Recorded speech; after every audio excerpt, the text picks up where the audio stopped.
नमस्कार, कसे आहात सगळे? मजेत ना? असायलाच हवं. आज मी एक सुंदर कथा घेऊन आलेली आहे. कथा आहे अर्चना. कोणी पाठवली ती बघते. शेवट दिलेला आहे त्यांनी. अर्चना सोनाग्रे म्हणून आहे आणि तिने शिक्षक दिनासाठी म्हणून ही गोष्ट पाठवली आहे. तर आपल्याला ह्याच्यातून बराच बोध पण घेता येईल. तर चला आपण ती वाचूया. तत्पूर्वी एकच छोटंसं म्हणणं आहे. जर तुम्ही माझ्या चॅनलवर नवीन असाल तर मला लाईक, शेअर, सबस्क्राईब करायला विसरू नका.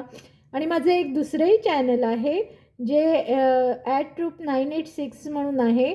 मी दोन्ही याच्या लिंक्स खाली डिस्क्रिप्शनमध्ये दिलेल्या आहेत. तर तुम्ही प्लीज त्या दोन्हींना लाईक करा, शेअर करा, कमेंट करा. तुम्ही कुठच्या देशातून मला पाहत आहात ते जरूर कळवा. कारण आपल्याला ही फॅमिली अशीच पुढे वाढवायची आहे. आणि माझा एकच उद्देश असतो जेणेकरून की आपल्याला काही चांगल्या गोष्टी आपल्यापर्यंत न राहता अजून 4 लोकांपर्यंत पोचाव्या, हा एक छोटासा उद्देश असतो. तर प्लीज मला हेल्प करा. आणि चला आता आपण शिक्षक दिनावर ही गोष्ट वाचायला सुरुवात करत आहोत. आज 20 वर्षावर झाली शाळा सोडून, पण आजही ती शाळा, ते पटांगण खूप आपलेसे वाटते. लग्नाआधी दर प्रजासत्ताक व स्वातंत्र्य दिनाला झेंडा वंदनासाठी शाळेत हजेरी लावायचे.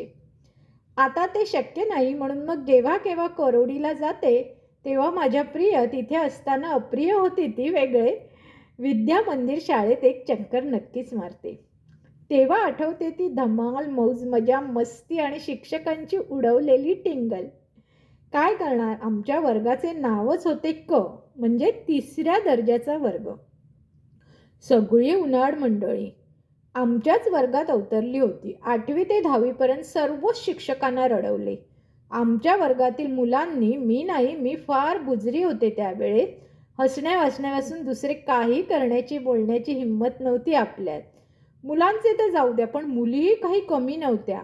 आता वाईट वाटते, पण तेव्हा खरंच खूप मजा यायची ते सगळे पाहून.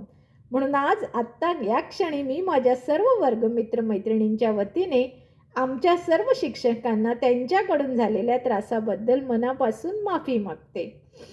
सर्वप्रथम आम्ही सर्वात जास्त त्रास ज्या सरांना दिला ते चरडे सर. क्षमा असावी सर. चरडे सर आम्हाला गणित विषय शिकवायचे. वरून कणखरपणा दाखवायचे, पण आतून अगदीच हळवे होते. लगेच भावूक व्हायचे. त्यामुळे त्यांना चिडवायला जास्तच मजा यायची मुलांना.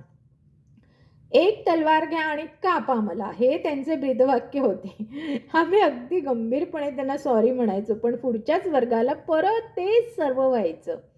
दुसऱ्या क्रमांकावर आहेत इंग्रजी विषय शिकवणाऱ्या सांगोले मॅडम. अंगकाठीने बारीक, सावळ्या आणि थोड्या बुटक्या अशा ह्या मॅडम. खूप कडक, म्हणून जरा जास्त राग करायचो त्यांचा.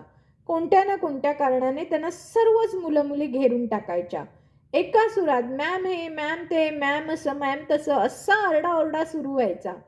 कोणी या वर्गातून त्या वर्गात जाईल, कोणी काही वेगवेगळे आवाज काढेल, त्या खूप चिडायच्या, ओरडायच्या. पण आमच्या गलक्यात त्यांच्या बारीक आवाजाला कोणीच दाद द्यायचे नाही. Sorry ma'am.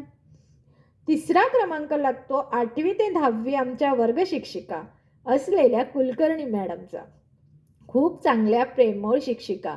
आम्हाला आवडायच्या. त्या पण आमचा खोडकेरपणा काही केल्या आम्हाला चूप बसू देईना. एखाद्या मुलीला किंवा मुलाला मधातच चिडवण्यात, पत्र पाठवण्यात, रुमाल नाही तर खडू फेकून, पेन फेकून मारायचं, असे धंदे वाढले होते. त्यात किशोर वयात पदार्पण केलेल्या आम्ही, शाळा संपणार म्हणून 10वीच्या अंतिम टप्प्यात अतिच मस्ती मोडमध्ये आम्ही. तेव्हा मॅडमकडे एकच उपाय उरलेला. एकेकाला समोर येऊन कोंबडा व्हायला त्या सांगायच्या.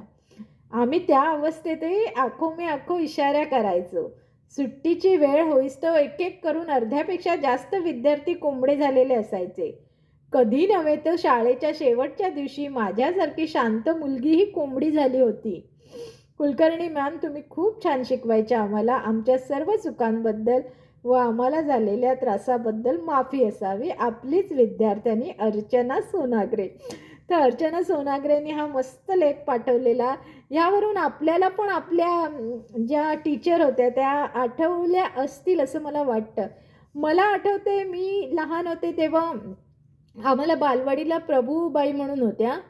आणि नंतर मी जरा 5वी 6वीत दुसऱ्या शाळेत गेले. तर तिथे आम्हाला सामंतबाई म्हणून होत्या आणि आमचे मुख्याध्यापक होते ते वैद्य सर म्हणून होते.